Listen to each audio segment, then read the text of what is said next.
value system, teman-teman bisa sembari buka e-book ITIL 4-nya ya, karena di situ jelas. Kalau teman-teman tidak membaca, rasanya mungkin nanti agak nggak nyambung gitu ya, mungkin agak susah untuk memahami apa yang saya sampaikan di situ. Jadi saya sarankan teman-teman sambil buka, apalagi untuk yang pakai laptop, jadi nanti biar nyambung konten dari diskusi kita pada siang ini.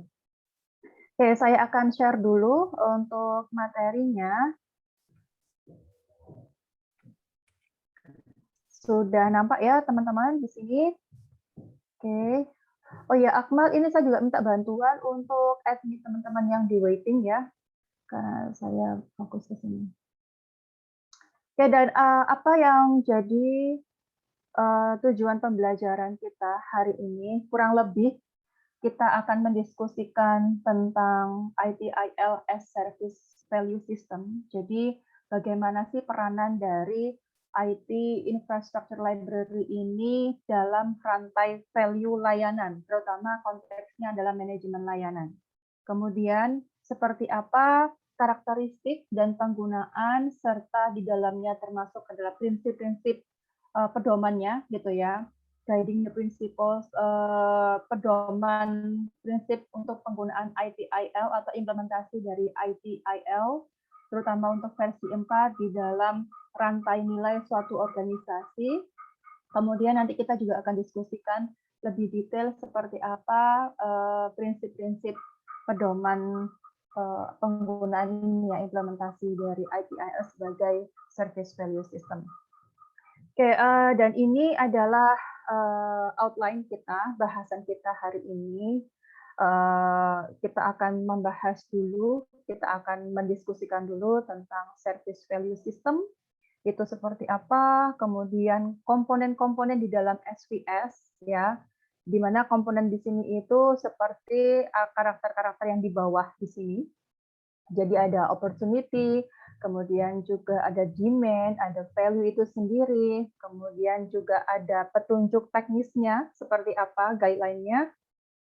Kemudian sedikit kita akan mendiskusikan tentang governance itu sendiri. Saya yakin teman-teman dapat governance ini lebih detail pada mata kuliah yang lain ya, tentang tata kelola, di mana salah satu tool yang digunakan itu adalah COVID ya, COVID-5 atau mungkin COVID 2019. Kemudian ada topik service value chain itu sendiri, di dalam organisasi seperti apa. Kemudian ada aspek lain yang tidak kalah penting, yaitu continual improvement. Karena salah satu dari tujuan penting atau critical activities yang harus dilakukan oleh organisasi adalah memastikan bahwa bisnis mereka, bahwa aktivitas bisnis mereka itu bisa sustain, bisa terus-menerus gitu ya. Nah, sedangkan untuk sustainability activities atau sustainability business dibutuhkan continual improvement seperti itu. Artinya perusahaan tidak boleh terlalu enjoy pada zona nyaman gitu ya, tapi mereka harus update, harus rajin untuk mengupdate, untuk melakukan evaluasi terhadap performa bisnis mereka. Dan evaluasi di sini bisa menggunakan berbagai macam metode atau pendekatan atau tools ya. Salah satunya ya misalnya ITIL ini ataupun di IT governance ya. Teman-teman kalau misalkan menggunakan COVID atau mungkin tool yang lain, karena kalau misalkan konteksnya kita di manajemen operasi misalnya kan di sana juga banyak sekali metode-metode yang digunakan dan biasanya berhubungan dengan statistical, programming dan lain-lain gitu ya.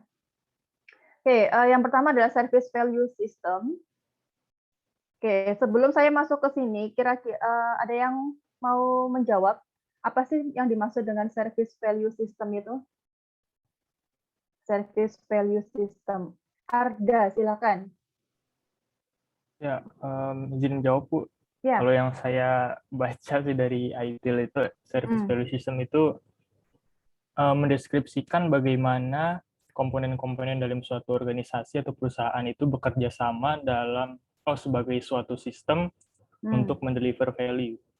Oke, baik. Jadi rangkaian kerjasama antara masing-masing komponen dalam satu organisasi untuk meng-create value ya, value creation di sini. baik itu komponen internal maupun komponen untuk eksternal. Terima kasih Arda. Jadi apa yang disampaikan itu memang ya tersedia pada e-book-nya ITIL kalau teman-teman sempat melihat. Di sini adalah gambaran dari sistem ya, satu sistem, value system. Konteksnya adalah service value system di organisasi. Nah, pada gambar ini gitu kita udah lihat ada sisi kiri dan juga sisi kanan ya. Di mana untuk sisi kiri ini biasanya diambil dari aspek customer gitu ya. Luar di sini bisa stakeholder luar ya, bisa dari customer kita, bisa dari partner kita, bisa dari supplier kita ya, seperti yang minggu lalu. Kemudian juga bisa dari macam-macam ya. Kemudian untuk secara internal tentunya ini dengan pegawai-pegawai kita sendiri, dengan para kolega manajerial, para pengambil keputusan, itu semua di konteks internal dan mereka yang melaksanakan tugas tata kelola untuk pengelolaan aktivitas bisnis dalam rangka untuk mencapai objektif ya, company's objektif atau company's goal untuk baik itu jangka pendek maupun di jangka panjang. Nah, seperti tadi Arda sampaikan di sini bahwa SPS di sini ya, SPS yang dikaitkan dengan ITIL atau peranan ITIL dan SPS value system di sini adalah mampu mendeskripsikan gitu ya, bagaimana semua komponen dan aktivitas yang ada pada organisasi, di mana di sini ada governance dan lain-lain gitu ya, itu bisa sinergi, bisa saling bersinergi untuk menciptakan sebuah value. Dan value tersebut yang akan ditawarkan, ya, yang akan diberikan kepada customer, kepada targetnya, pada user, seperti itu ya. Nah, kalau teman-teman baca di ini, dua ya, atau mungkin key inputs-nya, dua inputs yang penting di sini itu adalah opportunity dan demand di sini. Ini adalah output, jadi inputnya itu adalah opportunity atau demand di sini. Nanti kita bahas ya, apa maksudnya opportunity dan apa maksudnya demand. Tapi kalau dari secara istilah saja, saya rasa teman-teman cukup paham bahwa opportunity ini adalah potensi, gitu ya, peluang yang bisa kita manfaatkan, peluang yang bisa kita gunakan untuk dimasuki dan kita modifikasi di situ ya, entah kita mau langsung guide customer-nya, pasarnya, dengan beberapa strategi produk kita dan lain-lain, demi untuk menciptakan transaksi atau demi menciptakan demand di sini, seperti itu. Opportunity dan demand ini akan mengkalibrasi kebutuhan aktivitas proses bisnis yang harus kita lakukan untuk dalam skala organisasi nantinya, seperti itu. Oke.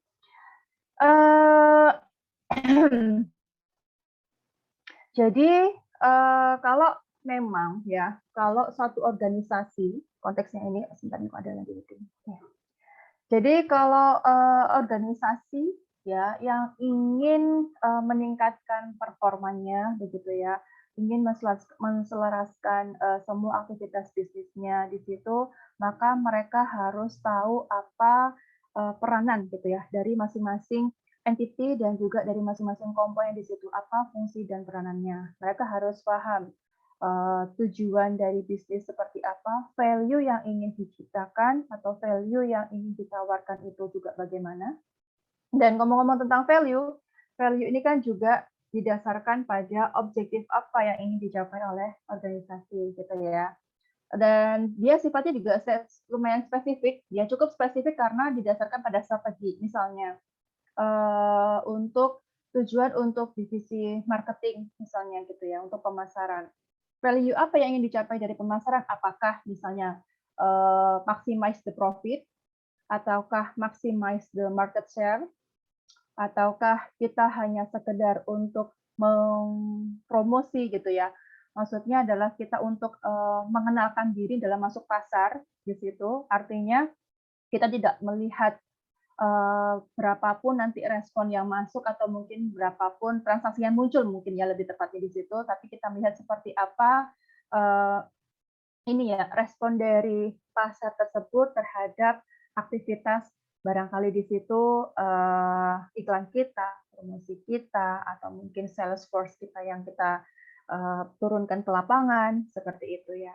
Dan tentu saja aktivitas marketing tadi itu disupport oleh aplikasi khusus gitu ya, atau teknologi khusus yang berhubungan dengan teknologi informasi. Mungkin mereka pakai metode atau media digital, atau mungkin mereka menggunakan media-media yang lain, karena kita tahu bahwa sekarang ini impact dari pertumbuhan teknologi itu sangat bagus ya, maksudnya sangat banyak memberikan perubahan untuk aktivitas-aktivitas organisasi, baik itu skala bisnis maupun yang lainnya, seperti itu.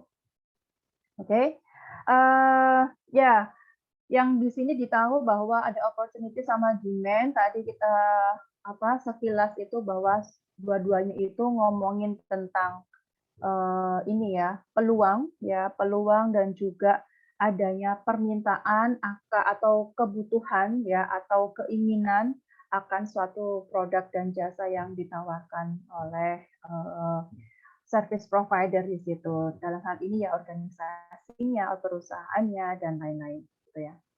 Oke.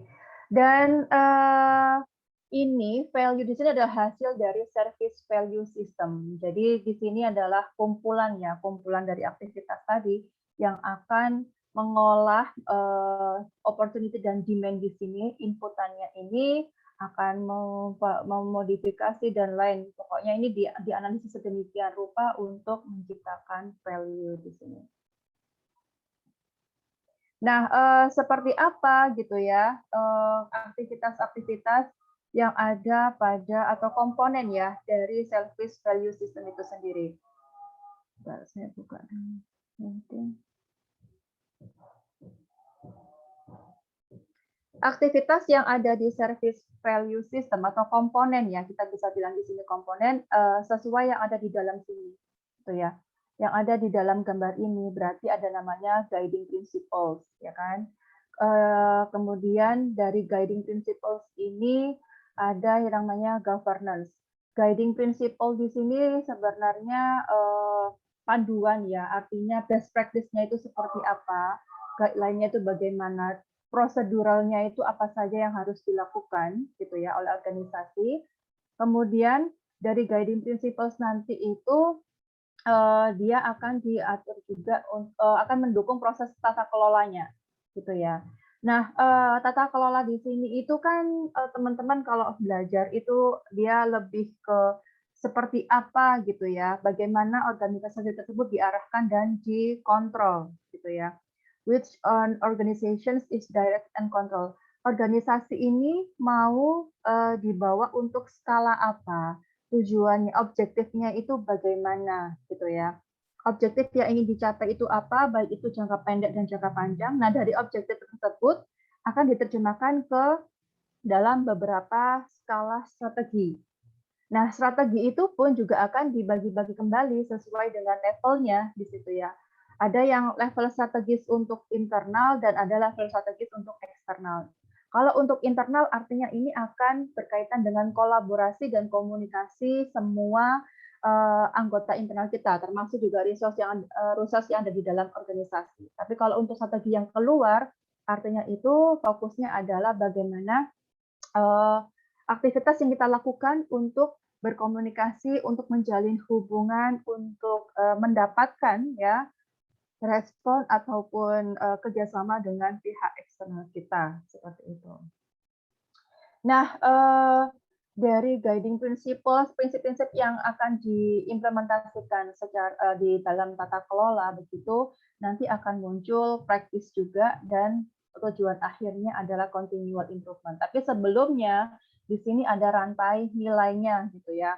Nah, rantai nilai ini yang bertujuan untuk mengelola opportunity inputnya menjadi value di sini berdasarkan dari prinsip-prinsip yang sudah disiapkan dan juga tata kelola yang sudah sesuai dengan perusahaannya, tipe dari organisasinya seperti itu. Macam-macam kalau teman-teman baca di terutama untuk yang IT governance artinya ya tata kelola kita itu memanfaatkan teknologi untuk prosesnya di dalamnya, gitu ya.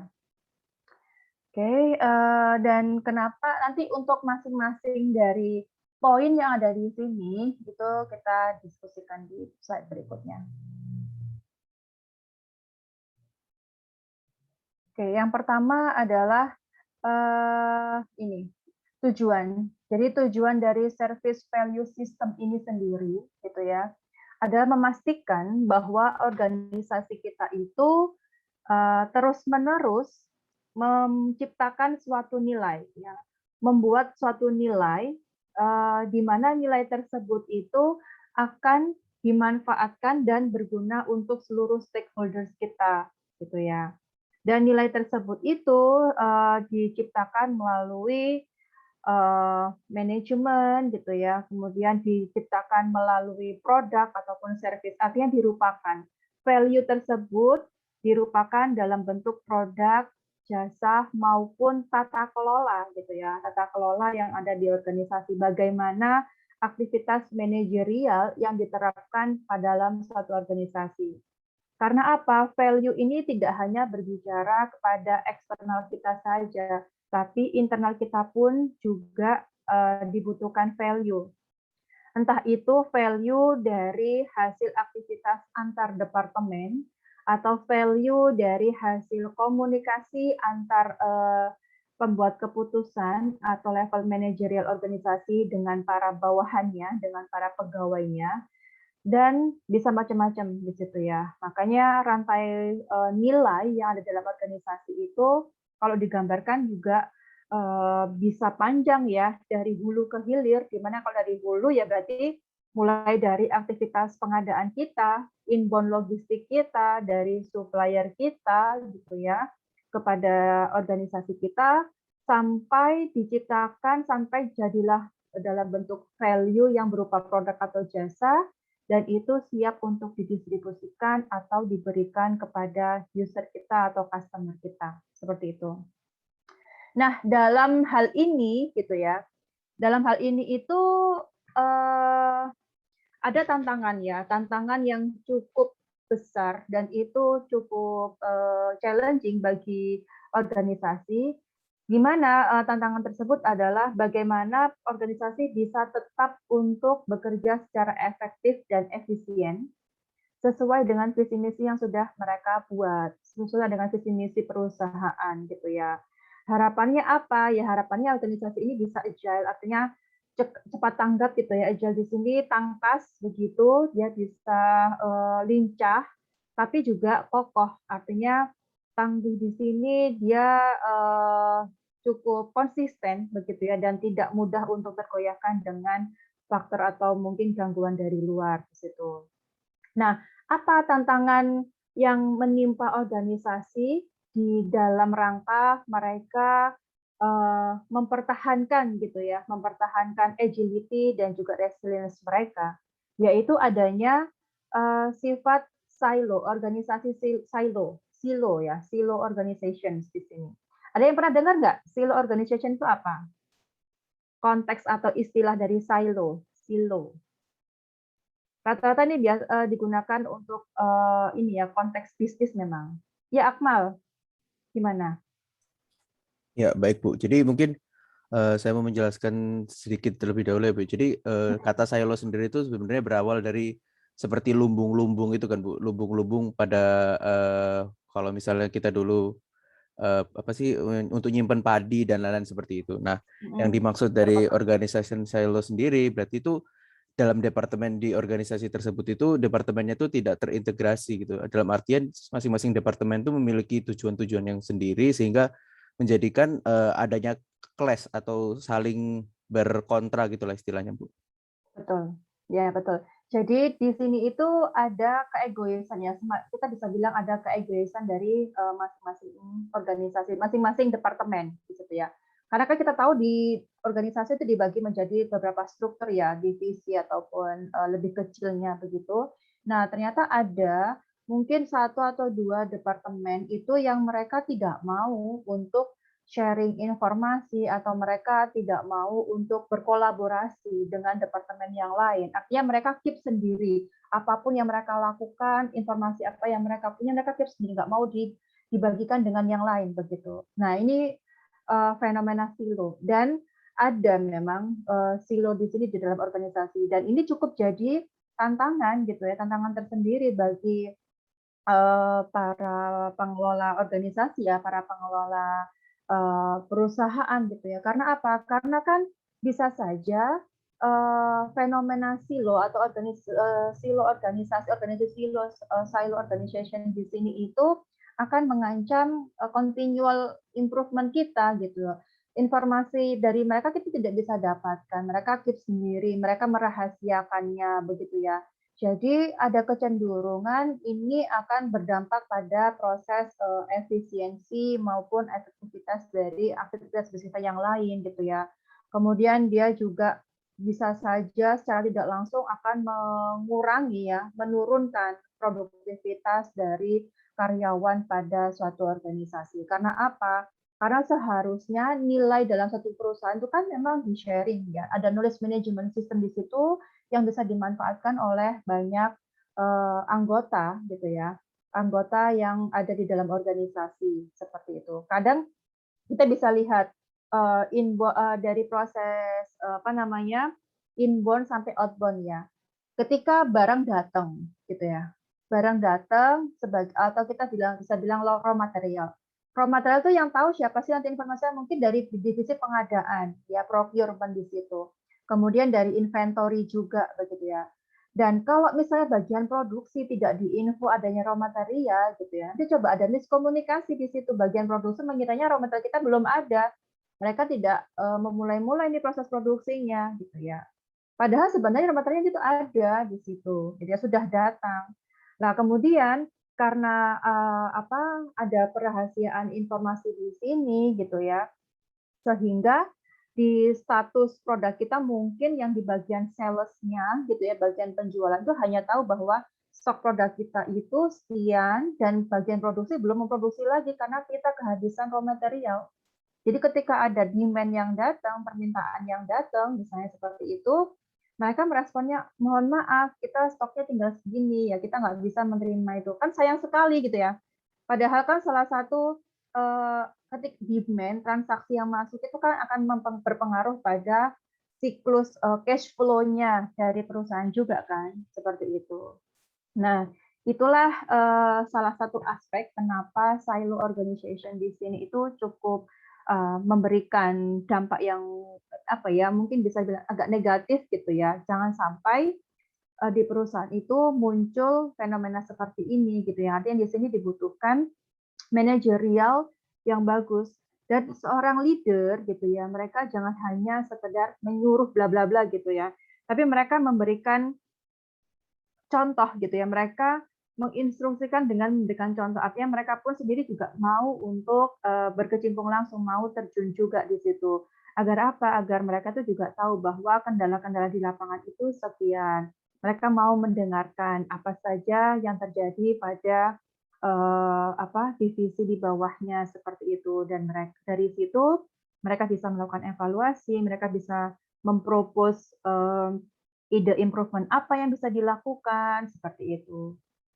Jadi memang dibutuhkan komunikasi yang baik ya, dan juga tata kelola yang baik di sini artinya kita buat sistem di mana semua informasi, terutama yang berkaitan dengan divisi-divisi atau departemen yang krusial, yang kritikal dalam organisasi itu tidak sampai ada yang terrahasiakan, kecuali untuk aspek-aspek data yang sifatnya ini ya, kredensial untuk di bidang IT ya memang ada batasnya juga gitu. Artinya misalnya kayak tadi informasi tentang raw material, informasi tentang permintaan bla bla bla itu kan sesuatu yang harus diketahui untuk masing-masing divisi gitu ya. Itu kecuali kalau misalkan rahasia perusahaan ya mungkin akan dikit hanya untuk level manajerial dan juga di pihak IT-nya barangkali ya, departemen IT yang mereka memprotek ya data-data rahasia perusahaan di situ. Oke, sampai sini ada yang mau ditanyakan? Kalau enggak ada, saya bisa lanjut. Tapi nanti kalau teman-teman, misalnya kita lanjut diskusi, ada yang ditanyakan langsung raise hand aja ya. Oke, berikutnya di sini menghadapi atau terkait dengan fenomena silo tadi ya, silo organisasi di situ yang mana memang dia cukup berdampak dan juga cukup apa namanya mengancam agility dan resiliensia perusahaan gitu. Nah, dua hal ini ya, dua sifat nature-nya dari organisasi ini adalah mereka sebenarnya mampu untuk lincah ya. Mereka memiliki aspek agility, mereka juga memiliki aspek resilience di sini ya. Artinya tangguh ya, tangguh, kokoh seperti itu. Jadi agar satu organisasi itu berhasil dalam menjalankan aktivitas dan strateginya guna mencapai objektif ya atau goal dari perusahaan, maka sebenarnya idealnya itu mereka harus lincah gitu ya. Mereka harus lincah dan mereka juga harus cepat untuk beradaptasi terhadap aneka macam perubahan yang muncul gitu ya. Baik itu perubahan secara internal maupun secara eksternal di sini. Gitu. Kemudian organisasi tersebut gitu ya harus juga menjaga ekosistem. Artinya organisasi ini dipandang sebagai skop yang besar gitu ya. Sebagai skop yang besar yang dimana dia itu memiliki banyak komponen-komponen kecil di dalamnya di situ. Dan skop yang di sini atau ekosistem dalam organisasi yang besar tadi, seperti yang tadi saya sampaikan, bahwa dia itu meliputi dari proses inbound logistik sampai ke outbound logistik. Artinya dari proses sebelum produksi, praproduksi, penyimpanan sampai ke proses delivery dari value itu sendiri. Di mana delivery value itu meliputi misalnya untuk penyerahan, pengiriman, kemudian konsumsi, servis, koordinasi, dan lain-lain gitu ya. Nah, ini ada istilah seperti yang teman-teman bisa baca di sini. Jadi istilah organizational agility ya, di mana ini didefinisikan sebagai kemampuan organisasi untuk bergerak dan beradaptasi dengan cepat. Artinya organisasi ini dia cukup fleksibel ya dan juga tegas untuk merespon terhadap perubahan internal di sini. Oke. Nah, biasanya perubahan di sini itu mungkin kayak perusahaan yang memutuskan untuk melakukan akuisisi atau merger dengan perusahaan lain. Karena artinya nanti ada perubahan struktural di dalamnya. Ya kan dari dua perusahaan kemudian bergabung jadi satu, akan ada penyesuaian siapa nanti secara strukturnya yang akan menduduki level decision maker atau di level top level manajemennya. Siapa yang akan memimpin bla bla bla seperti itu. Kemudian bisa saja juga dari budaya barangkali ya, budaya organisasi atau mungkin dari teknologi yang digunakan, artinya di situ ada investasi yang baru, investasi terutama dengan IT ya, itu kan pasti akan berdampak juga pada yang tadinya banyak manual dan kita kerahkan beberapa pegawai di situ, tapi karena ada implementasi teknologi atau aplikasi baru yang bisa menggantikan posisi manusia tadi gitu ya, artinya kita perlu untuk segera mengalihkan penugasan tadi. Jadi yang awalnya ditugas itu karena sudah dihandle sama satu robot atau mungkin satu sistem, kita berikan job yang lain misalnya, atau kita rotasi ke tempat yang lain seperti itu. Artinya di dalam hal ini secara internal perusahaan itu butuh kelincahan dan cepat tanggap terhadap perubahan secara internal. Ini disebut sebagai agility ya, agile. Nah, kemudian ada namanya organizational resilience. Kalau organizational resilience di sini atau dia itu tangguh ya, kokoh ya. Dia cukup tangguh di sini ada kemampuan organisasi untuk mengantisipasi, mempersiapkan, kemudian dia juga bisa menanggapi dan beradaptasi baik terhadap perubahan yang bersifat value adding ya, artinya perubahan yang bersifat positif maupun perubahan yang bersifat negatif gitu ya, di mana perubahan tersebut yang bersifat negatif itu dari perspektif eksternal. Misalnya kayak ada faktor yang kemarin tuh yang di luar tuh ya, dari politik, dari faktor ekonomi, dari sosial, kemudian dari legal, misalnya seperti itu. Itu kan faktor-faktor eksternal yang kita tidak punya kita tidak punya hak sepenuhnya gitu ya. Maksudnya kita tidak punya kemampuan untuk mengintervensi banyak. Ya, apalagi kalau misalnya berhubungan dengan pemerintah, yang bisa kita lakukan adalah kita beradaptasi di situ. Namanya aturan pemerintah, yaitu wajib diikutin gitu ya. Jadi kita perlu untuk melakukan penyesuaian di sana. Misalnya kondisi pandemi. Pandemi ini kan termasuk salah satu force major ya. Nah, dalam kondisi pandemi di sini, pemerintah membuat kebijakan physical distancing, PPKM dan lain-lain. Kita lihat banyak banget kan yang terdampak di sini, terutama para pelaku bisnis, ya kan. Salah satunya juga misalnya mall di situ. Ada pemberlakuan jam malam, ada pemberlakuan sektor apa saja yang boleh buka, jam operasional mereka dibatasi. Kemudian pemberlakuan atau kebijakan untuk interaksi secara fisik itu hanya berapa orang, perusahaan harus menyediakan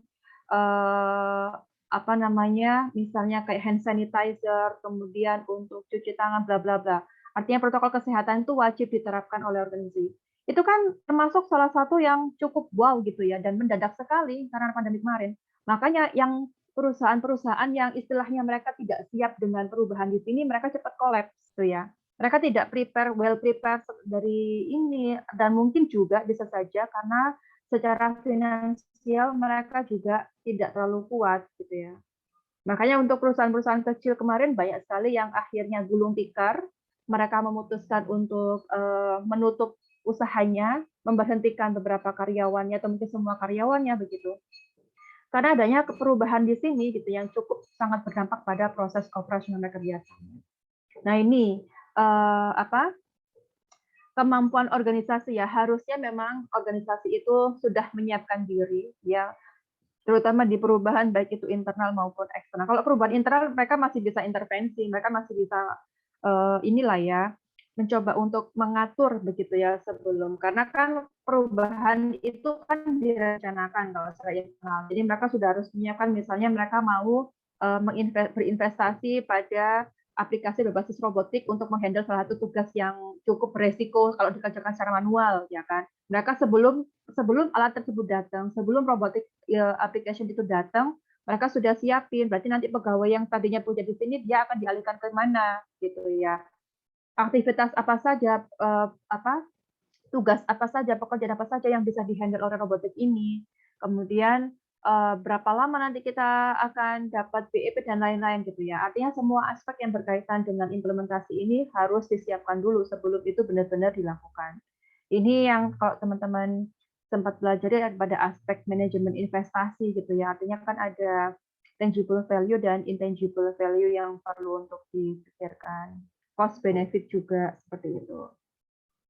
Nah, dari dua hal ini ya, dari dua nature organisasi dalam hal untuk agility dan juga resilience-nya di sini, ITIL dalam service value system ini dia bertujuan untuk menyediakan ya guideline atau mungkin sarana untuk mencapai agility dan juga resilience tadi gitu ya, dengan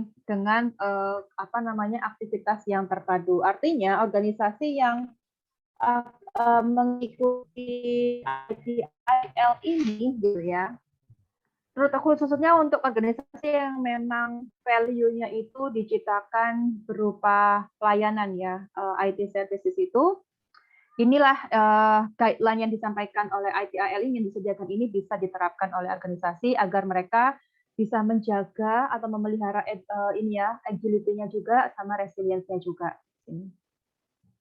Oke. Nah, seperti tadi yang teman-teman lihat di gambar, bahwa komponen input dan juga output dari service value system, service value chain yang di dalamnya itu, untuk inputnya kan ada opportunity sama demand, kemudian outputnya itu adalah value. Nah, ini adalah definisi dari masing-masing komponen di sini.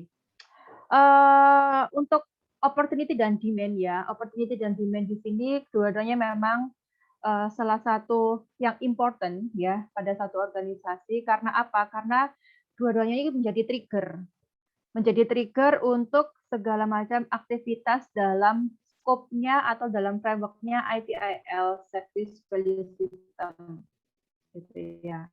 Karena apa?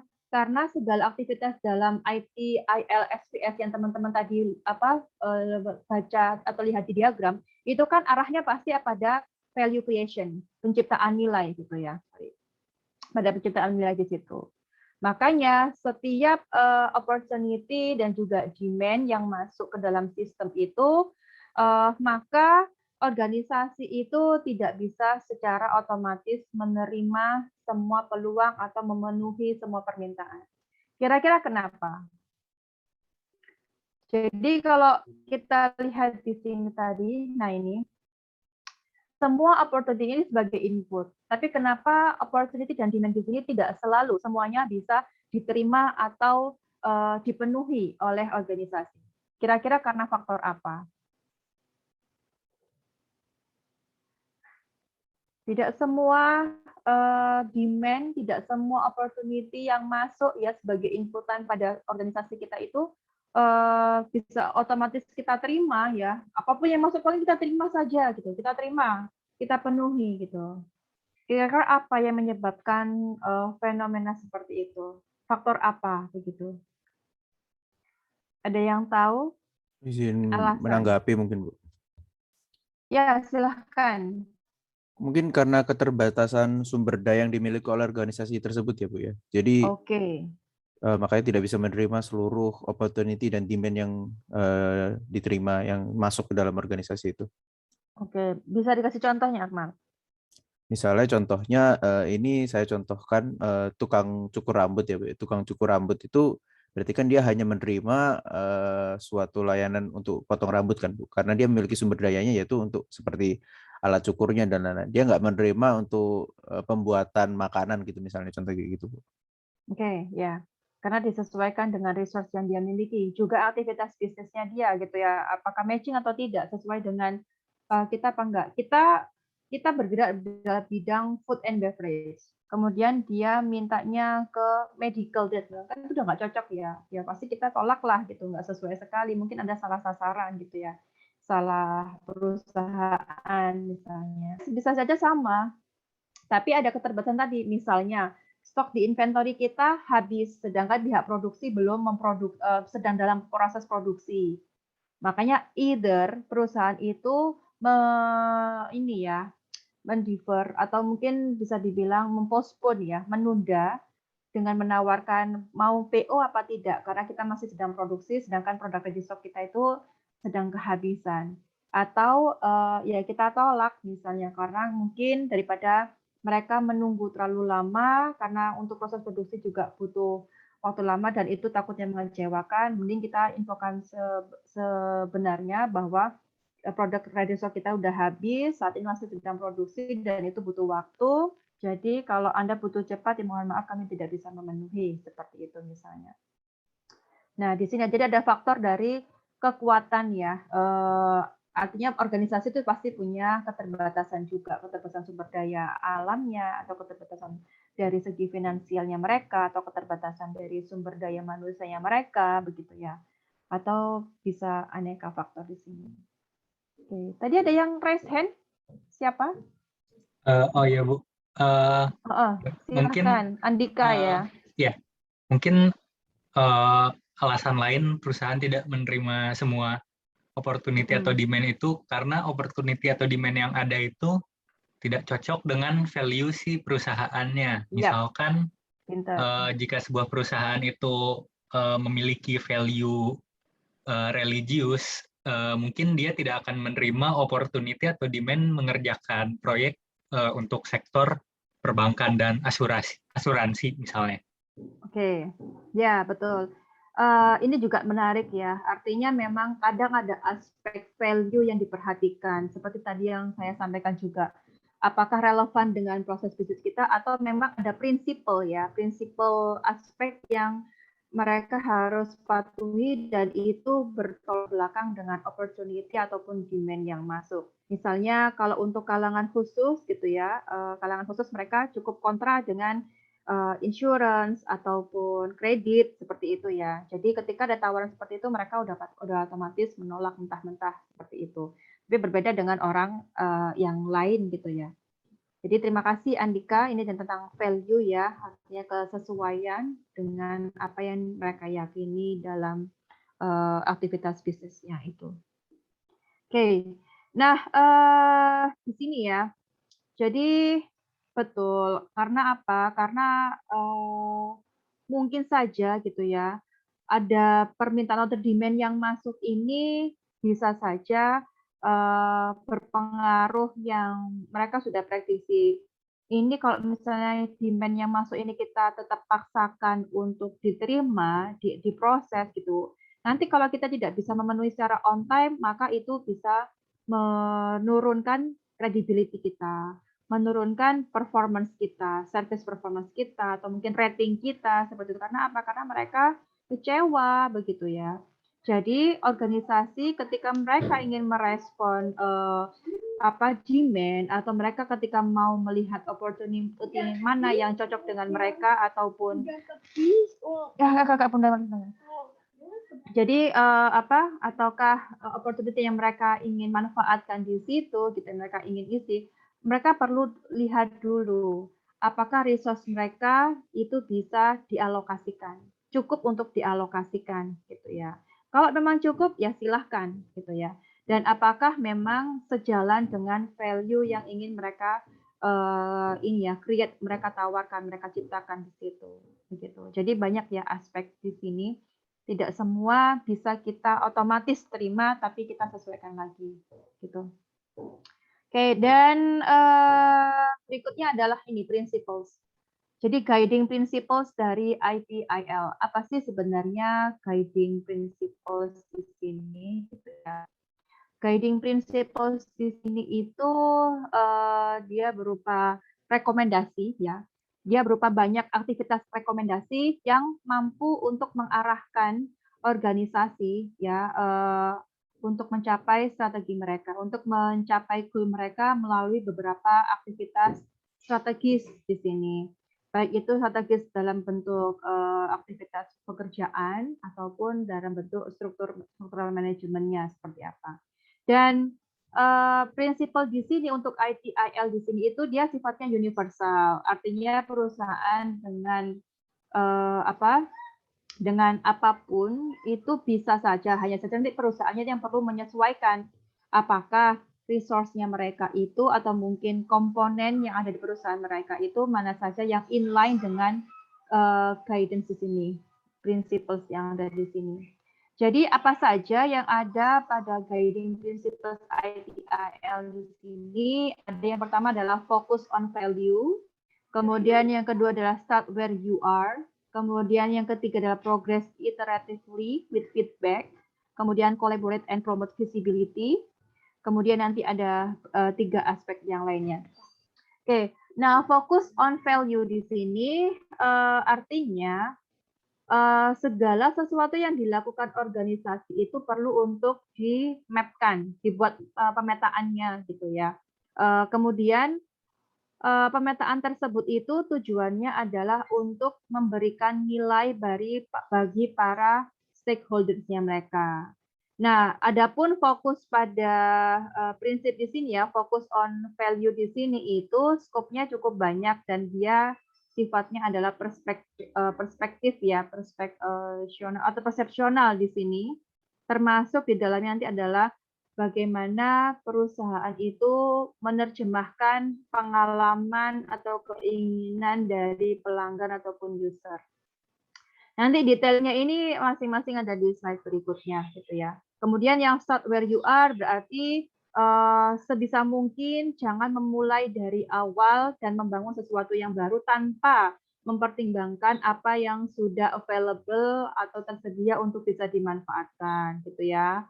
Barangkali memang banyak sekali service atau mungkin proses, program, proyek atau mungkin orang-orang yang saat ini itu bisa dimanfaatkan untuk value creation, untuk menciptakan output yang bernilai sesuai dengan diharapkan, seperti itu. Kemudian progress iteratively with feedback ini artinya adalah ini ya, setiap aktivitas kita itu perlu untuk dipantau dengan feedback juga. Perlu untuk dilihat feedback-nya itu seperti apa. Karena feedback tersebut itu yang akan membantu kita untuk melakukan evaluasi. Apakah improvement itu perlu dilakukan atau improvement seperti apa yang perlu kita buat di situ, gitu ya. Kemudian collaborate and promote visibility ini artinya kolaborasi lintas batas, gitu ya, karena ada motivasi untuk mendapatkan hasil, gitu ya, mendapatkan hasil yang lebih besar atau mungkin lebih relevan dengan tujuan, gitu ya, dan sifatnya itu adalah jangka panjang untuk sustainability activities di sini. Nah, berikutnya itu selain dari keempat prinsip di sini ada 3 lagi, yaitu think and work holistically, ya. Artinya di sini adalah kita itu berpikir bahwa tidak ada servis apapun ya, atau elemen apapun yang digunakan itu elemen yang kita gunakan untuk menyediakan layanan itu berdiri sendiri. Artinya semua itu saling berkesinambungan. Mereka itu saling berhubungan. Jadi kita melihatnya itu secara holistik, artinya secara menyeluruh ya, secara besar di situ perspektif kita. Kemudian keep it simple and practical. Artinya di sini suatu proses atau prosedur itu ya, di dalam satu proses atau prosedur, maka kita perlu untuk menggunakan seminimum mungkin proses atau prosedur gitu ya, atau istilahnya effort ya, gunakan seminimum mungkin effort untuk mencapai goal yang diharapkan. Artinya ini mirip dengan konsep ekonomi sebenarnya ya. Kalau bisa sih yang dikeluarkan itu minimum, tapi hasilnya nanti bisa maksimum di situ. Artinya di sini kita pikirkan untuk aspek efisiensi ya, efisiensi and effectiveness. Dan yang terakhir adalah optimize and automate. Seperti yang tadi kita sampaikan bahwa ada beberapa proses atau aktivitas itu sebenarnya yang bisa digantikan dengan fungsi teknologi gitu ya. Jadi kalaupun memang ada kegiatan di dalam organisasi kita, terutama yang dia cukup beresiko, kalau misalnya beresiko terhadap keamanan atau beresiko terhadap kecelakaan misalnya, kalau dikerjakan secara manual ya kita gantikan saja dengan mesin misalnya, atau mungkin untuk mempercepat proses proses pengolahannya, meningkatkan produktivitas dan lain-lain, kita bisa pikirkan untuk memanfaatkan teknologi, untuk menginvestasikan teknologi di dalamnya seperti itu. Jadi kita lakukan automations untuk tujuan optimizations. Nah, prinsip-prinsip tadi ya yang ada 7 ini tadi sebenarnya bisa dimanfaatkan untuk beraneka ragam atau bisa diimplementasikan ya dengan beberapa metode atau mungkin dengan framework misalnya konsep atau prinsip yang di ITIL ini mau diintegrasikan dengan lean management ya, lean management atau pakai agile atau pakai DevOps atau mungkin Kabit gitu ya. Jadi kita disesuaikan aja dengan scope yang mau diteliti di situ. Seperti bidang automations atau optimizations ini biasanya dia cukup rentan hubungannya atau fungsinya dengan lean management misalnya seperti itu. Teman-teman diajari lean management nggak ya di manajemen operasi? Dapat mata kuliah manajemen operasi nggak? Lean management. Jadi bagaimana sih kita mengefektifkan ya, mengefisiensikan beberapa proses non value adding menjadi value adding gitu, atau kita meminimize non value adding activities di dalam proses bisnis kita seperti itu. Jadi kita bisa mengeliminate ya beberapa proses yang non value adding di situ untuk efisiensi. Nah, itu di konsepnya lean management. Oke,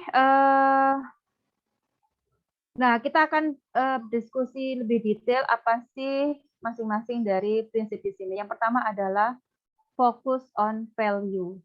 Nah, semua aktivitas yang dilakukan oleh organisasi itu memang harus saling berkesinambungan, baik itu secara langsung maupun tidak langsung, gitu ya. Kemudian dalam fokus and value ini, di situ salah satu aspek yang penting adalah pelanggan, ya, adalah customer di situ, gitu ya. Nah, ketika fokus and value di situ, perusahaan itu wajib tahu. Langkah pertama yang harus dilakukan adalah mereka harus tahu siapa yang akan dilayani, siapa yang pengguna layanan kita, siapa user service kita, gitu ya. Nah, dalam situasi apapun, gitu ya, penyedia layanan itu harus menentukan seperti apa konsumen kita, siapa konsumen kita, bagaimana karakteristiknya, macam-macam gitu ya. Apakah user dari service kita itu adalah pelanggan biasa, ataukah pelanggan pemerintah gitu ya, ataukah sesama pelanggan bisnis di situ. Kita perlu tahu, kita perlu state di situ siapa saja orang atau user yang akan menggunakan jasa kita, service kita tadi, gitu ya. Kemudian kalau kita sudah tahu siapa consumer kita, gitu ya, maka yang berikutnya adalah service provider atau organisasi itu perlu untuk memahami mengapa atau alasan kenapa konsumen kita itu menggunakan layanan kita, gitu ya. Jadi kita perlu tahu perspektif nilainya mereka, kita perlu menggali di situ. Nah, perspektif nilai yang datang dari konsumen, dari user itu bisa saja dari alasan mengapa.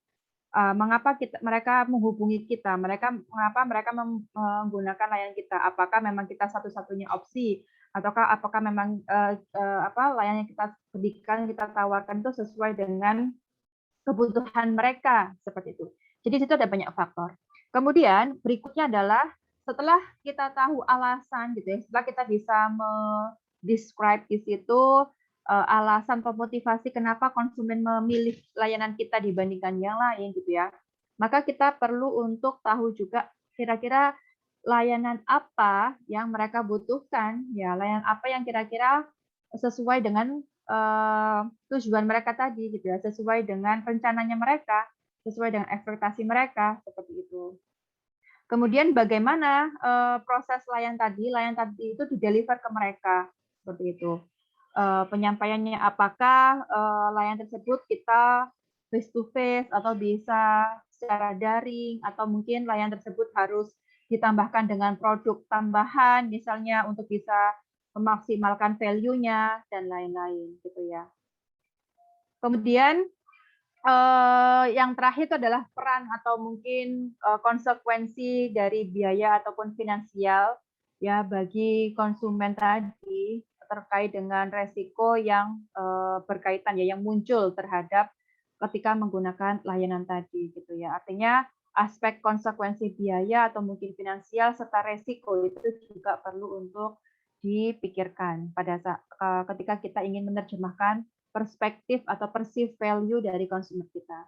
Kemudian ketika dari the customer experience, artinya perusahaan itu juga perlu untuk mengevaluasi atau mungkin ya bisa menganalisis ya customer experience-nya itu seperti apa gitu. Nah, biasanya elemen penting dari value gitu ya, itu adalah experience yang dimiliki konsumen atau service consumer di situ ketika mereka berinteraksi, ya kan? Ketika layanan tersebut itu sedang mereka gunakan.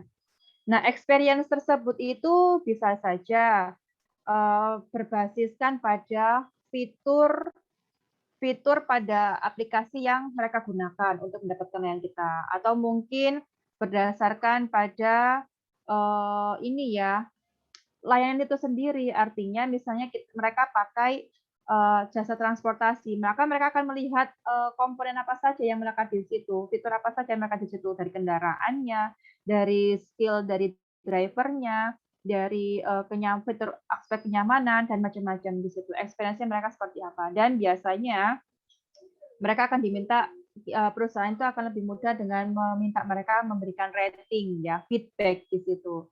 Karena experience itu bisa dimunculkan dari situ ya. Apakah mereka cukup puas atau sangat puas atau bahkan tidak puas dan kurang puas seperti itu. Nah, kalau misalnya aspek-aspek ini sudah dipahami, maka tinggal di-apply aja prinsipnya. Kalau untuk tips bagaimana mengimplementasikan prinsip di sini, kiat suksesnya lah ya, teman-teman bisa baca di e-booknya ITIL, itu komplit di situ. Nah, kemudian start where you are gitu ya. Dalam proses menghilangkan metode atau mungkin layanan layanan yang lama itu, dan layanan lama itu yang tidak berhasil serta dalam menciptakan sesuatu yang lebih baik itu memang seringkali muncul godaan gitu ya, muncul godaan dari faktor eksternal maupun secara internal di situ.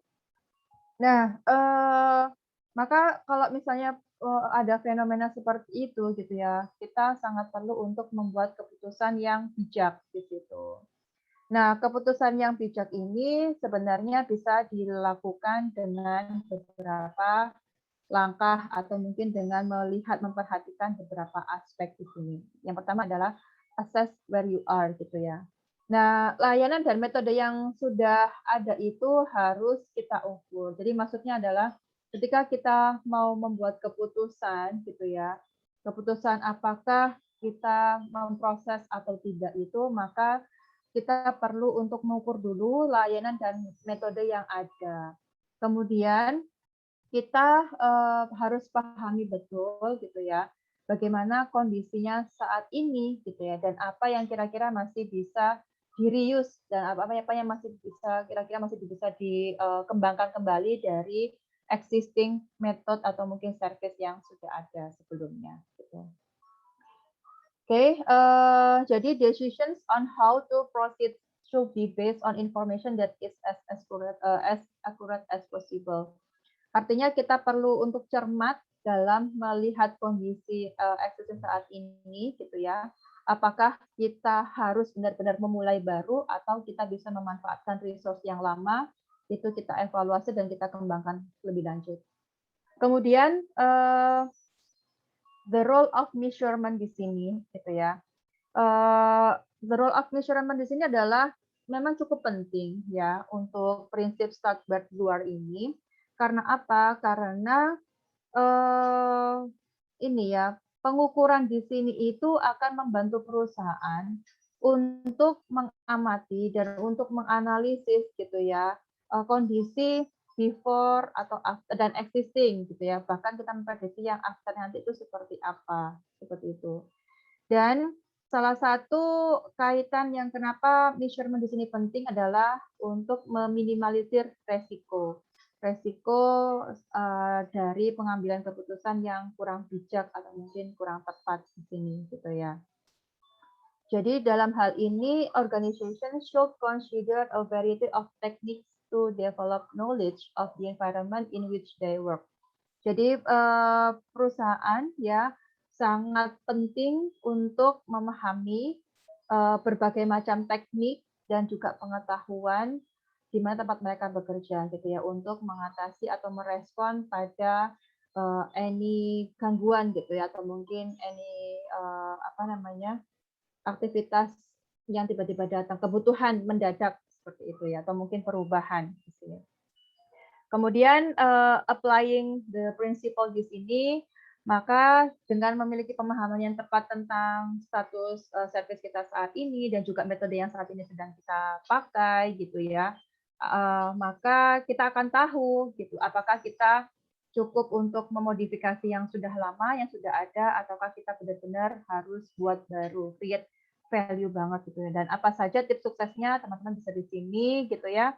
Jadi kita harus melihat secara seobjektif mungkin kondisi kita saat ini. Kemudian kita perlu untuk tentukan apa dan bagaimana ya. Apakah ini dapat direplikasi atau mungkin di-extend, diperluas untuk goal yang ingin diharapkan, yang ingin dicapai. Kemudian kita perlu untuk meng-apply ya, mengimplementasikan, menerapkan kemampuan pada manajemen resiko, serta kita perlu tahu bahwa terkadang tidak semua ini ya, tidak semua kondisi yang saat ini ada itu bisa digunakan kembali, bisa di-reuse kembali. Artinya hanya sebagian saja yang mungkin possible untuk di-reuse di masa depan. Oke. Ada yang mau ditanyakan so far? Kalau nggak ada, saya bisa lanjut lagi. Nah, kemudian proses yang kedua adalah progress iteratively with feedback, gitu ya.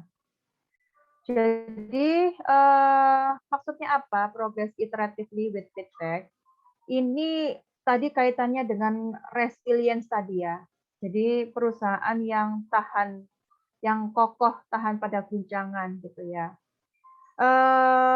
Perusahaan yang kokoh ini tidak disarankan untuk tidak melakukan apapun secara sekaligus. Maksudnya, kenapa? Kalau misalkan mereka secara konstan, secara instan semua langsung brek di awal, ketika ada yang kurang gitu ya, maka dia harus memulai dari awal lagi dan itu cukup cukup ini ya, cukup memakan biaya dan juga memakan waktu. Makanya di sini disarankan untuk kalau memang ada planning yang besar, project yang besar itu disarankan untuk dilakukan secara iterasi gitu ya. Kenapa? Karena kalau yang iteratif di sini itu ketika ada yang bagian kecil yang perlu untuk diperbaiki gitu ya, kita tinggal back pada aktivitas tersebut tadi aja gitu ya, tanpa kita harus mengulang lagi dari awal. Sehingga waktu itu bisa relatif lebih efektif, lebih efisien, dan juga secara biaya pun juga lebih hemat di situ ya. Jadi kita buat semacam iterasi di situ dan juga dalam bentuk yang kecil. Kemudian iteration and feedback together, artinya di sini adalah kemampuan perusahaan ya. Perusahaan itu perlu untuk melakukan evaluasi berkala agar apa? Agar mereka bisa cepat menemukan dan juga merespon pada potensi kegagalan tuh lebih awal gitu ya. Jadi tidak yang di akhir. Kakak tolong, udah lagi ngajar, ayo. Nah, gitu ya. Kemudian juga sana minta tolong Papa. Oke, kemudian perusahaan juga perlu untuk bersifat fleksibel gitu ya, fleksibel dan juga mereka sangat disarankan untuk fast respon terhadap user mereka, terhadap customer mereka begitu. Nah, bagaimana pada saat ini ya menerapkan prinsip dari ITIL SPS ini dalam proses ini? Salah satu tips ini ya, tips pentingnya adalah perusahaan itu perlu untuk memahami dan juga menghitung apapun ya, menghitung apapun di situ. Jadi dia cukup perhitungan lah ya. Kemudian dia juga harus sadar bahwa circumstance kondisi itu bisa saja berubah gitu ya. Bisa berubah dan harus cepat tanggap atau fleksibel terhadap perubahan itu. Kakak tolong sana dulu. Seperti itu.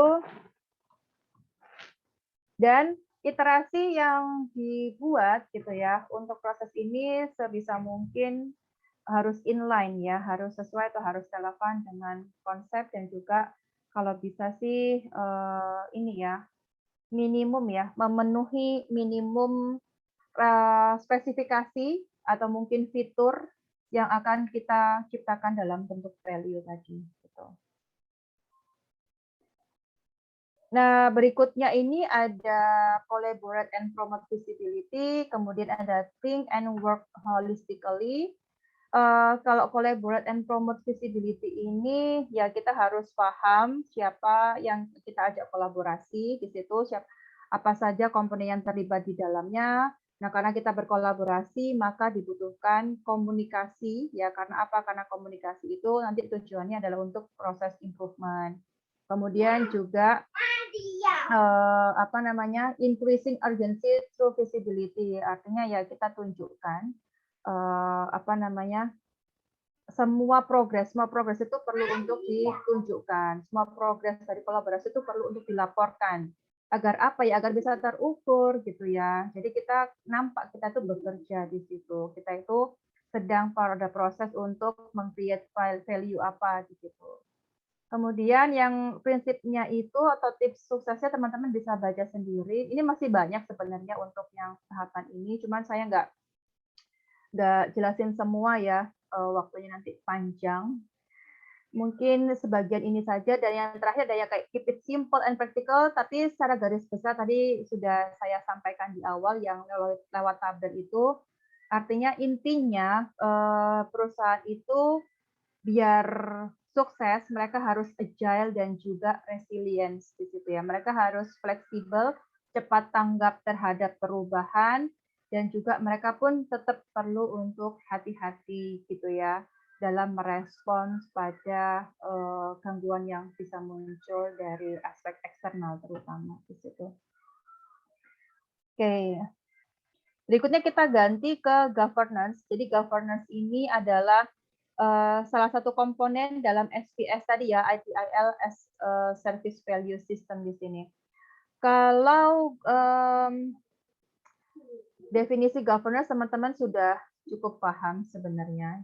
Karena apa? Karena kita paham sekali bahwa pada setiap organisasi atau perusahaan itu pasti dipimpin oleh seorang governor ya, atau mungkin dia bisa dibilang sebagai pengatur di situ. Nah, governornya ini siapa? Ya, mungkin seseorang atau mungkin sekelompok orang yang memang mereka bertanggung jawab pada tingkat tertinggi atas kinerja dan kepatuhan organisasi. Berarti dalam hal ini adalah level manajerial para pengambil keputusan di situ. Dan dalam proses governance di sini itu sudah tersedia parameter, sudah tersedia ukuran maupun jenis organisasi yang akan melakukan kegiatan governance di situ, gitu ya. Jadi siapa yang akan bertanggung jawab pada governance atau melakukan kegiatan governance kalau di konteksnya organisasi ya bisa saja kayak tadi yang saya sampaikan ada dewan direksi misalnya atau mungkin manajer eksekutif gitu ya. Atau siapapun yang ditunjuk untuk bertanggung jawab mendesain tata kelola dari aktivitas yang ada di organisasi. Seperti itu. Nah, apa saja kegiatan dalam governance di sini ya, kegiatan aktivitas yang dilakukan? Yang pertama ada evaluasi ya. Evaluasi di sini biasanya mereka akan melihat evaluasi dari struktur organisasi, visi misi barangkali, kemudian dari strategi yang mereka desain, yang mereka gunakan, portofolio perusahaan, portofolio dari proyek, maupun evaluasi dari bagaimana mereka menjalin hubungan dengan pihak luar, seperti itu ya. Kemudian yang kedua adalah direct di sini. Nah, direct ini biasanya seorang governor itu mereka akan bertanggung jawab untuk mengarahkan pada tahapan persiapan maupun pelaksanaan, gitu ya. Nah, direct di sini tahap persiapan dan pelaksanaannya harus disesuaikan dengan strategi dan kebijakan organisasi.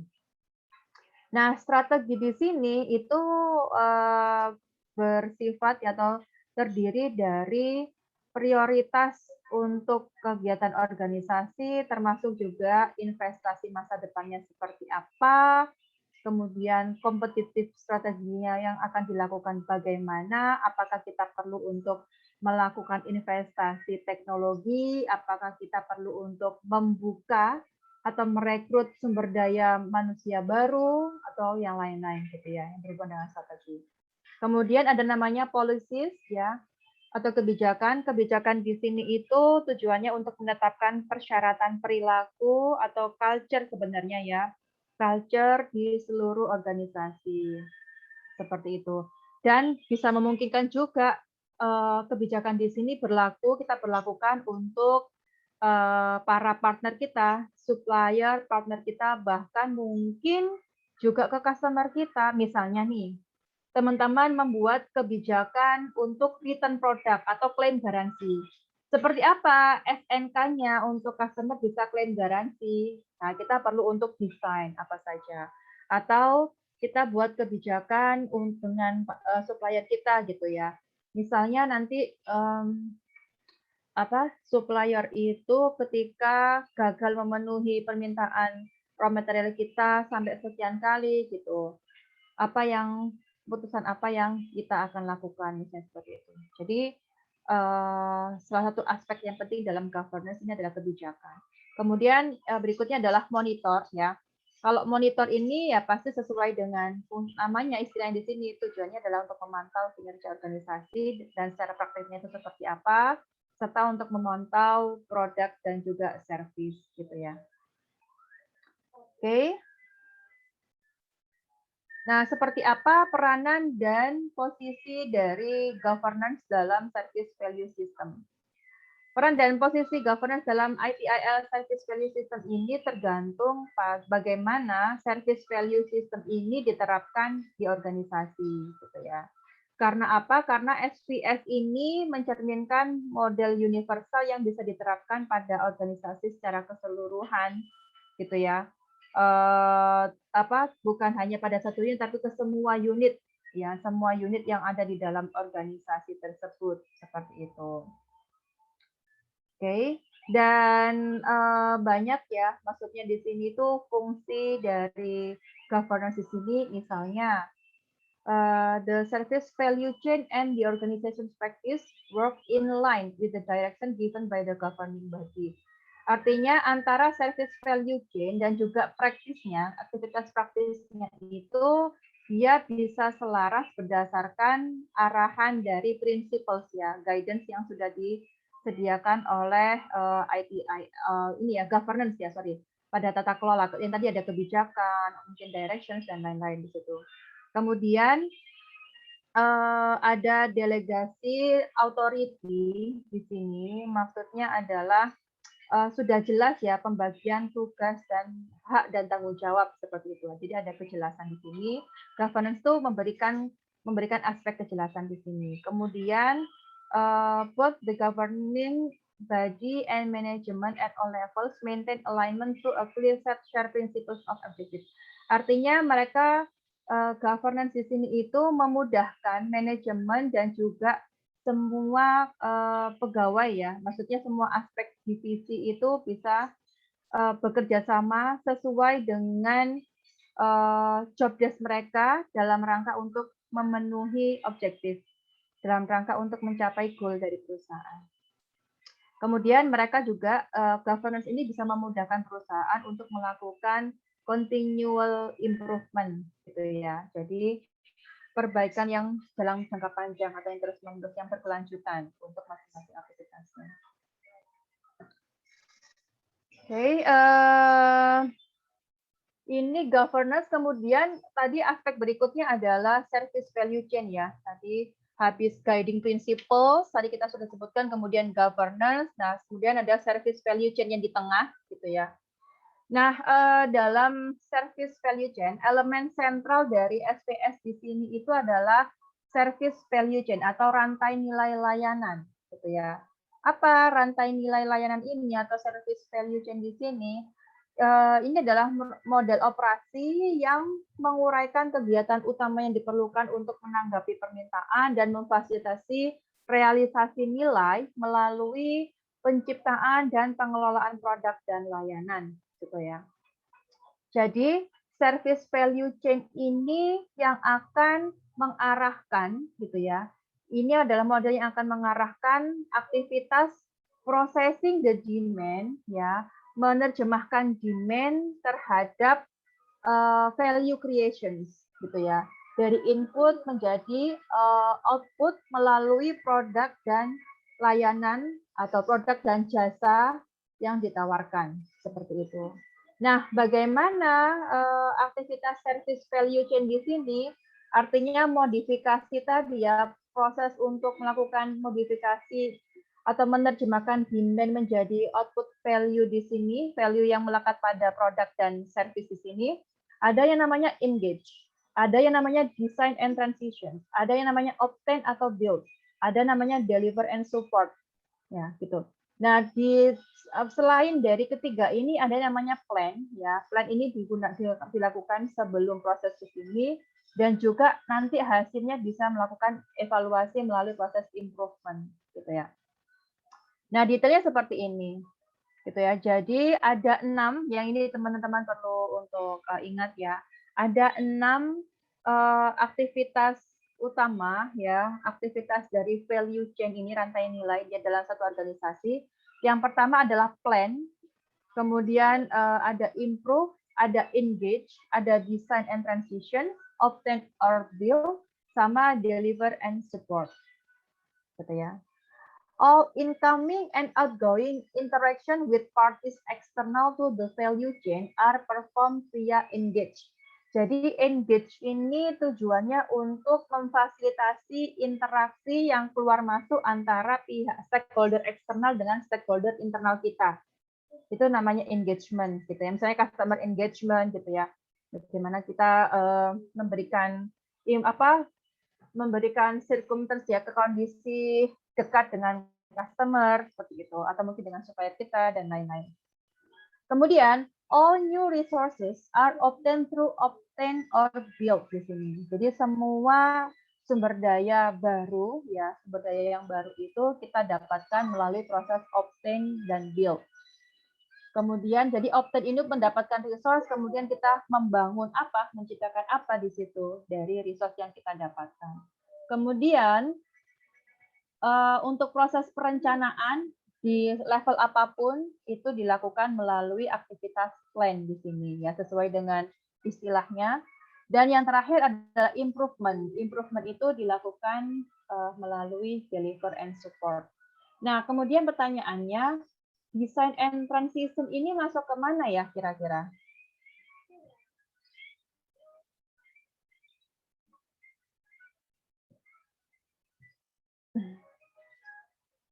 Design and transitions ini kira-kira include kemana? Kan tadi engage sudah, improve sudah, plan sudah, obtain and build sudah, deliver and support sudah. Kalau design and transition ini kira-kira lebih melekat ke proses yang mana? Design transition ini kan lebih ke proses R&D gitu ya. Di R&D-nya di situ. Jadi pada saat penciptaan value itu, perencanaan menciptakan value. Jadi setelah planning gitu ya, setelah planning kemudian obtain, baru dia design and transition. Setelah itu baru dia melakukan deliver and support terhadap ini ya, produk ataupun service yang akan ditawarkan, yang akan diberikan, yang sudah bernilai tentunya gitu ya. Jadi kita bisa katakan bahwa aktivitas untuk mengubah input menjadi output ini memang melibatkan banyak kombinasi ya, kombinasi dari sumber daya gitu ya, dari sumber daya, kemudian juga dari aneka macam proses, dari skill atau keterampilan khusus, dari kompetensi khusus, baik itu internal maupun secara eksternal gitu ya. Misalnya tadi yang saya sudah singgung bahwa dalam organisasi itu kan pasti kalau proses inbound sampai outbound-nya itu kan melibatkan dari procurement, kemudian dari manajemen supply chain-nya gitu ya, kemudian dari production-nya, kemudian dari service desk, atau mungkin CRM-nya gitu ya, kemudian juga mungkin sales dan lain-lain gitu. Kemudian juga dari R&D misalnya seperti itu. Artinya banyak divisi-divisi dalam organisasi yang akan terlibat pada saat meng-create value chain di sini atau proses aktivitas value chain dalam organisasi. Nah, kemudian berikutnya adalah continual improvement. Kakak, tolong dikecilkan suaranya, Kak. Kakak, suaranya kecilin tolong. Kakak, suaranya Kak, tolong kecilin Kak. Oke. Continual improvement ini ketika dia diterapkan pada SPS ini sifatnya memang holistik ya, artinya memang secara besar skopnya. Kemudian dia mencakup semua bidang di situ dan dia bisa terdiri dari macam-macam level yang ada di organisasi. Karena apa? Karena dia sifatnya adalah strategis sampai ke operasional gitu ya untuk continual improvement. Oke, dan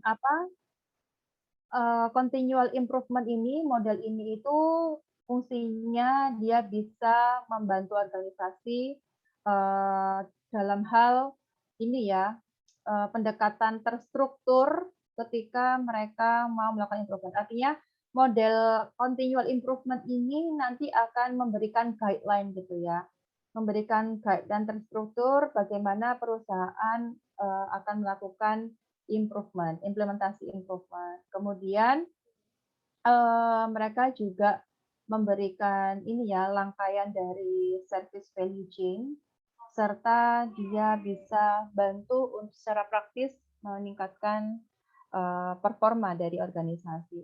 Nah, bagaimana model dari ITIL continual improvement di sini? Ada di sini. Jadi ini modelnya how do we keep the momentum going. Jadi kita perlu tahu dulu, kita perusahaan tuh harus tahu visi dan misinya. Di mana visi ini biasanya didefinisikan atau dideskripsikan dalam bentuk business vision, mission, goal, and objectives gitu ya. Sampai ke aspek yang lebih detail di situ. Kemudian mereka harus tahu saat ini tuh positioning mereka ibaratnya ya, kalau di konteksnya marketing ada, jadi positioning perusahaan kita kan seperti apa di antara para kompetitor, di antara bisnis yang serupa. Kita berbisnis di bidang apa? Di bidang fashion kah? Di bidang manufaktur kah? Di bidang just full service kah? Atau di bidang yang service with product dan macam-macam ya. Kita harus tahu posisi kita saat ini di mana, kemudian where do we want to be? Kita mau apa? Artinya ini planning kita, apa yang akan kita capai, yang ingin kita raih, baik itu untuk jangka pendek maupun jangka panjang. Nah, sedangkan where do we want to be ini harus bisa diukur, misalnya. Misalnya nih jangka pendek kita, itu adalah meningkatkan market share, misalnya. Market share dulu kita meningkatkan.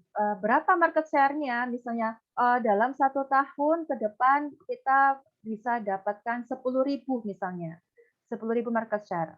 Kemudian jangka panjangnya apa? Misalnya kita bisa dapat profit misalnya. Bagaimana kita measure di sini gitu profit? Misalnya profit naik sekian persen, 2% pada tahun kedua atau mungkin pada tahun ketiga dibandingkan dengan tahun sebelumnya. Misalnya seperti itu. Jadi ini biasanya berkaitan dengan visi misi dan objektif yang di-set oleh organisasi. Kalau kita sudah tahu tujuan kita mau ngapain, ya, objektif kita mau ngapain, maka kita harus mendefinisikan how do we get there. Artinya kita perlu buat perencanaan strategis, apa saja yang kita mau lakukan. Kalau mau meningkatkan market share, berarti kita perlu perhatikan di situ value apa yang mau kita berikan. Value nanti berarti kaitannya dengan R&D. Nah, ketika menciptakan value, siapa saja yang kita libatkan?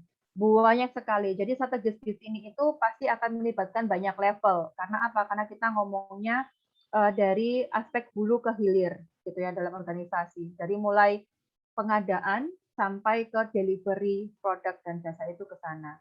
Nah, itu masih sifatnya perencanaan ya. Artinya kita udah buat semua rencana aktivitas dan strategi kita. Maka kalau kita sudah dapat itu, kita tinggal take action. Artinya di sini adalah eksekusi dari rencana kita tadi. Rencana itu dieksekusi, diimplementasikan secara real, secara nyata. Nah, kemudian kita harus periksa, kita harus ukur, kita harus evaluasi apakah kita sudah benar-benar mencapai pada objektif yang kita inginkan tadi, gitu ya. Target yang kita harapkan tadi, apakah kita sudah sampai, sudah berhasil ke sana? Maka kita perlu mengevaluasi aneka macam metrik dan juga KPI. Saya rasa metrik dan KPI ini organisasi itu pasti punya. Karena apa? Karena ini derive dari tadi measurable targets tadi. Misalnya tadi profit 2%. Apakah kita hitung profit yang ada saat itu memang benar-benar 2% ya, minimal 2% dari yang sebelumnya, atau mungkin tadi market share, apakah kita memang benar-benar bisa mendapatkan 10.000 market share tadi, ataukah masih belum, seperti itu. Nah, ini adalah tahapan-tahapan atau model continual improvement. Ini akan selalu terus dilakukan, karena apa? Dari hasil evaluasi akan dijadikan inputan kembali ya, inputan kembali, maka kita akan menyesuaikan kembali di sini. Kita mau bikin objektif apa yang berikutnya kalau ini sudah dicapai, kan nggak mungkin kita selalu pada zona nyaman begitu.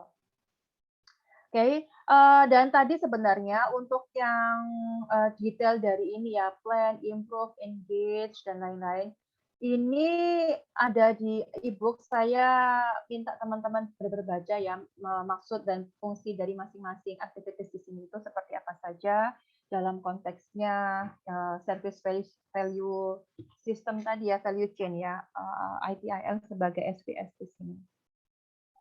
Oke, begitu untuk hari ini. Ada yang mau ditanyakan?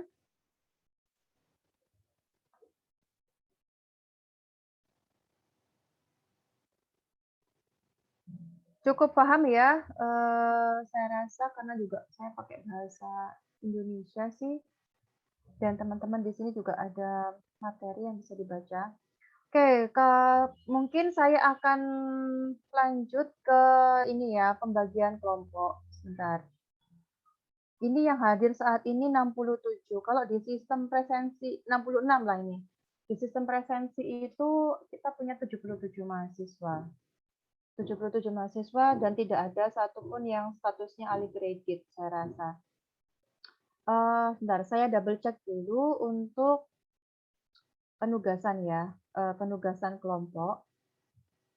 Jadi karena topik service value system ya, ITIL as service value system ini sudah selesai, maka minggu depan kita akan mulai mendiskusikan pada best practice-nya. Jadi ITIL dalam best practice, dalam praktiknya itu seperti apa sih gitu ya. Jadi artinya di sini ada implementasinya. Jadi di bab 5 itu kan teman-teman banyak bacanya banyak sekali ya. Ada general management practices, kemudian ada service management practices, kemudian technical management practices gitu ya. Di mana masing-masing practice di sini itu dibagi menjadi beberapa bagian gitu ya.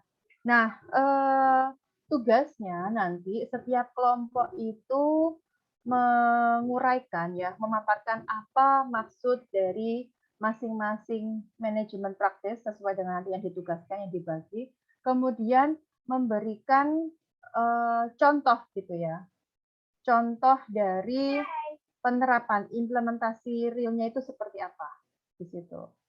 Misalnya arsitektur manajemen, teman-teman perlu untuk mencari case-nya dari praktek manajemen arsitektur itu seperti apa di organisasi. Selain teman-teman menjelaskan teori yang ada di e-book ini. Gitu.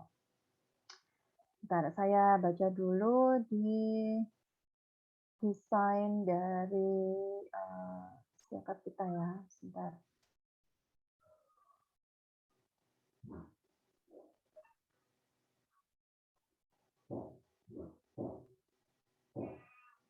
My ITS.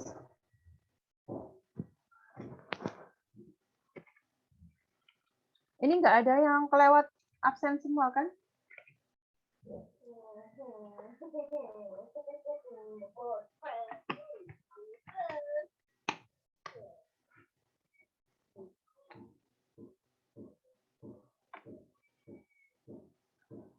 Saya cek dulu di My ITS Academic. Kita bagi, harusnya sih dibagi menjadi 9 ini ya, kelompok. Bentar, saya lihat dulu manajemen layanan.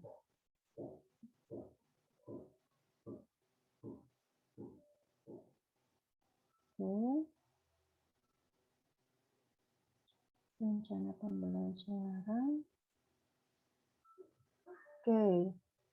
Function, role, and practices.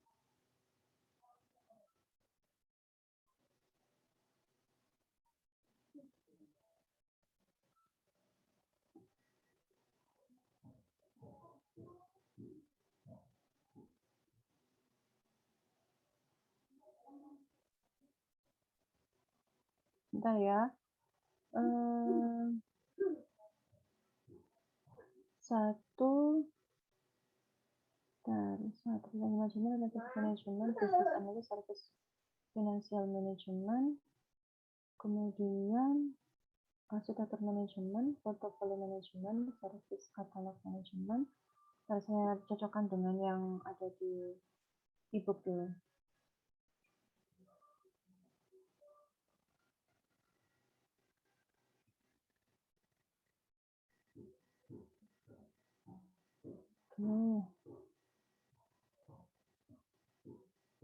Berarti ini ada 1, 2, 3, 4, 5, 6, 7, 8, 9, 10, 11, 12.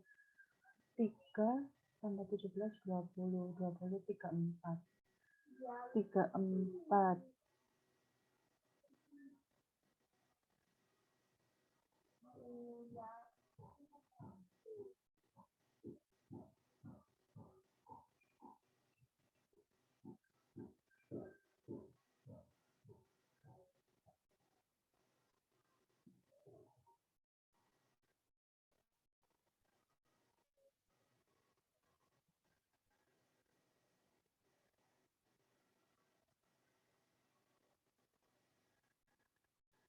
Oke. Sebentar. Saya ada yang kelewatan di sini.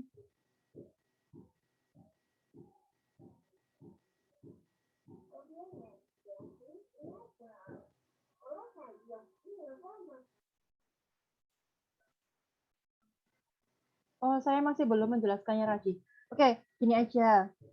Untuk yang kelompok, tugas kelompok ini untuk presentasi, kita nggak bisa mulai minggu depan. Minggu depan masih ada topik, yaitu kita akan diskusi tentang ini ya, RACI model, RACI. Kemudian sedikit kita akan ulas tentang function, role, sama versus proses. Sebenarnya ini juga sudah sempat dibahas yang di minggu lalu, tapi yang untuk bagian RACI modelnya itu belum. Ya, jadi minggu depan itu bahasannya tentang itu dulu, kemudian di minggu ke-6 kita udah mulai UTS ya. Minggu ke-6 nanti ada ujian ya, jadi ujian tulis, artinya 2 minggu lagi, sekarang udah ke-4, minggu depan ke-5, ke RACI. Jadi saya sampaikan dulu untuk materi, kemudian nanti minggu berikutnya ada ujian. Ujiannya itu ujian tulis ya, teman-teman. Nanti saya sediakan platform gitu, jadi ada esai, ada pilihan ganda sama esai rasanya. Tapi untuk detailnya saya ini kan minggu depan. Kemudian setelah ujian itu nanti teman-teman akan tugas kelompok ya. Jadi based on tugas kelompok di situ menjelaskan dari bab 5, mencari definisinya, kemudian fungsi atau relevansi antara topik tersebut pada case. Jadi teman-teman nyari case-nya di situ, kemudian dijelaskan. Jadi nanti ada satu pertemuan yang kalau dapat bagian banyak berarti satu pertemuan mungkin akan ada 2 kelompok gitu ya. Kita akan bagi jadi 9 kelompok. Jadi ada yang 2 kelompok, ada yang 3 kelompok rasanya mungkin nanti untuk pembagiannya. Gitu. Jadi minggu depan masih topik ya, masih materi, masih teori, saya yang melaksanakan presentasi. Kemudian berikutnya ada ujian tulis di minggu ke-16. Ini tadi barusan saya lihat di RP ya. RP-nya nanti saya upload juga di Classroom untuk ini. Karena untuk project juga nanti saya double check dulu. Kalau UTS saya rasa memang sifatnya tulis ya. Jadi, tapi kita lebih maju jadwalnya di minggu ke-6. Di minggu ke-6 sudah diingatkan. Gitu. Oke, ada yang mau ditanyakan teman-teman?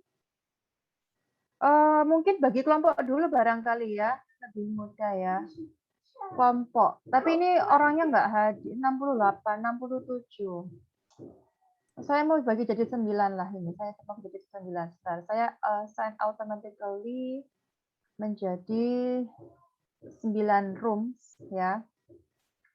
9 rooms ini automatically nanti salah satu dari anggota pada room tersebut mencatat ya. Siapa saja bagian kelompoknya Akmal yang bagi. Maksud saya tuh ini room ini masuk atau mungkin gini ya, sesuai dengan room ya.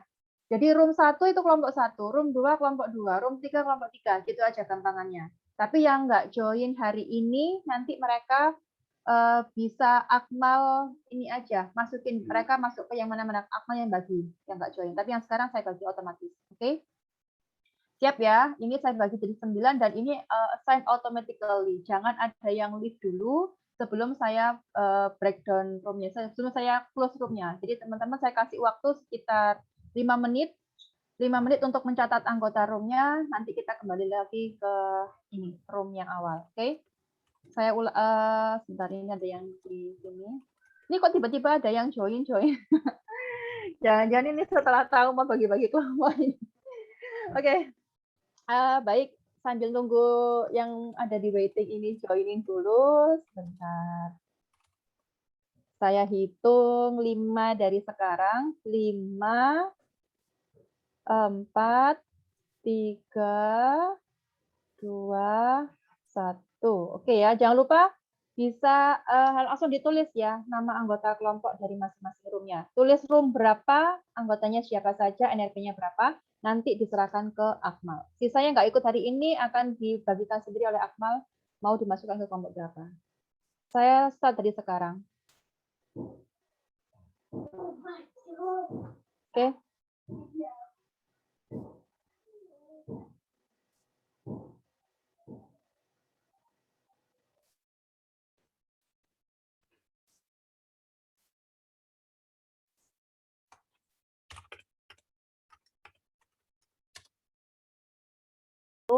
Bisa dilaporkan ke Akmal dan Akmal yang akan bantu bagi ya.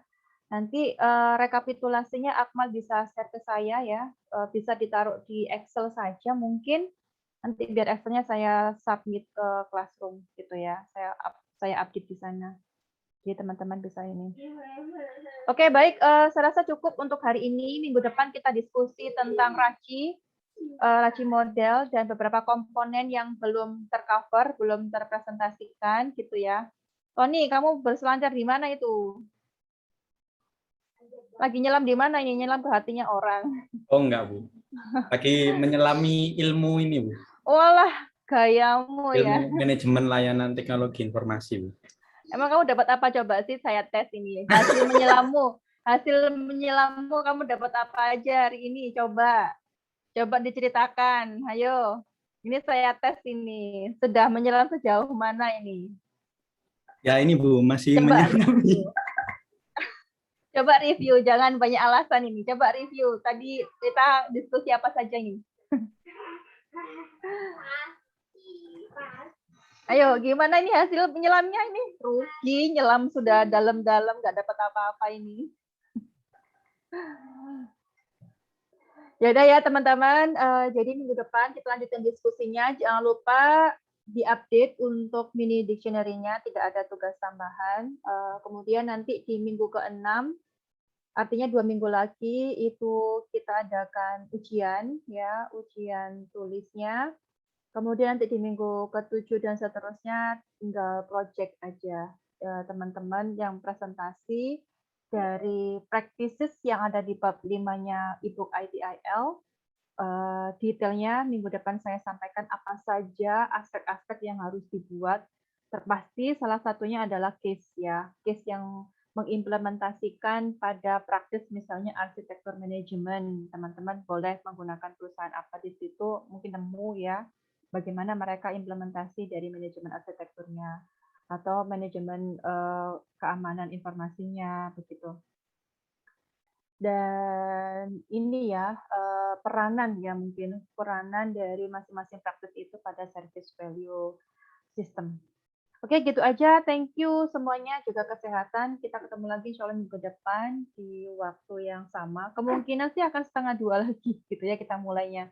Gitu, semoga tidak ada kendala teknis yang lainnya. Sehat selalu ya. Saya akhiri. Selamat sore. Assalamualaikum warahmatullahi wabarakatuh. Jangan lupa mini dictionary diupdate dengan key konsep yang sesuai topik kita hari ini. Thank you. Saya akhiri semuanya. Assalamualaikum. Terima kasih. Waalaikumsalam warahmatullahi wabarakatuh. Terima kasih banyak Ibu.